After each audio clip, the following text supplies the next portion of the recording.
నేనెందుకు రాజకీయాల్లోకి వచ్చాను అంటే, మీకు తెలుసు నేను ఇక్కడే పుట్టి పెరిగిన వాడిని. ఫ్రీగా మెడిసిన్ చదువుకున్నాను. అత్యద్భుతమైనటువంటి పొజిషన్కి నేను ఈరోజు వెళ్ళగలిగాను. వెళ్ళినప్పుడు ఏదో విధంగా మన జన్మభూమి రుణం తీర్చుకోవటం అనేది ప్రతి మనిషికి కర్తవ్యం. ఇది ఇప్పుడు ఉన్నటువంటి రాష్ట్రంలో ఉన్నటువంటి పరిస్థితులను చూసి తట్టుకోలేక నేను ఈరోజు వచ్చాను. మీరు చూస్తున్నారు జయదేవ్ గారికి ఎంత అన్యాయం జరిగిందో అనేది.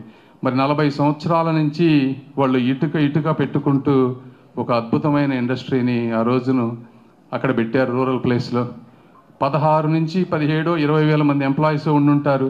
20 వేల కుటుంబాలు అంటే 80 వేల మంది, తల్లి భార్య భర్త 2 పిల్లలు అంటే 80 వేల మందికి అన్యాయం జరుగుతుందని తెలిసినా కూడా ఈ వ్యక్తి కేవలం